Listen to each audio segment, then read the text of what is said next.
As a teacher, when you broach a controversial topic, you should bear in mind that, especially with younger kids, they're easily influenced. They might not have any background knowledge beyond what you're telling them.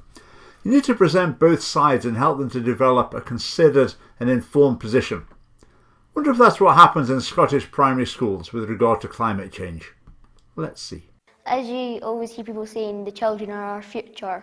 Well, if we don't do something about it, we aren't even going to be the future, because we'll all probably be dead by like 2050. If the water rises, I think my house would probably flood, and we'd probably have to find somewhere else to stay, but the whole world's going to be like that. So we're all just going to have to try and live with it, and eventually we'll probably just die. People, like us, are just being stupid and idiotic and not thinking and just wasting, and the CO2 emissions are going up, and before you know it, boom, kaboom, we're gone. Well, there's every indication that at least in the Children's Parliament, children are being presented with an extreme climate catastrophe model with little or nothing to balance it. So these kids are terrified of cataclysmic climate change. What can be done? Fear not, the Scottish Government has a bill to save us, the Climate Change Bill. How will the children react to being rescued from impending doom by the SNP? Where we produced a mural about our feelings on the Climate Change Bill. Well, what it's about, it's split in two sections, and the top section is an eco-earth, which has like loads of people with their compost bins and insulating their lofts and cycling everywhere, and then the polar bears are all coming back up in their numbers. And then on the disaster earth, it shows you it's like filled with all these bad hurricanes and floods and storms and loads of tornadoes. We've got loads of kids that are holding up the bill and we're pointing it out, and then we've got a tartan windmill at the start blowing loads of different ideas, and then everything on the bill is to be eco, and you can see the little messages all over it.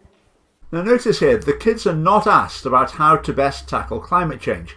That would be a difficult area in itself. It's a minefield of politically sensitive questions. But what they were asked about was specifically the SNP's climate change bill. And the children are replying about how it's going to avert disaster. And the mural, which has obviously been planned by an adult, shows children holding up the government bill. In other words, literally, it's showing children supporting government policy. I'm surprised there's not a panel showing children throwing flowers at Nicola Sturgeon's feet. It's totally out of order to use children to promote government policy in this way, and yet no one seems to bat an eyelid. I also think that people who have like big cars are using lots of carbon dioxide is coming out the back of their cars.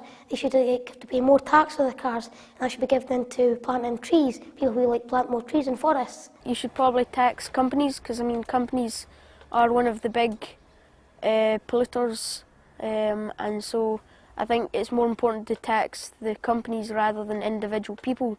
That's enough to bring a warm glow to Patrick Harvey's heart, isn't it?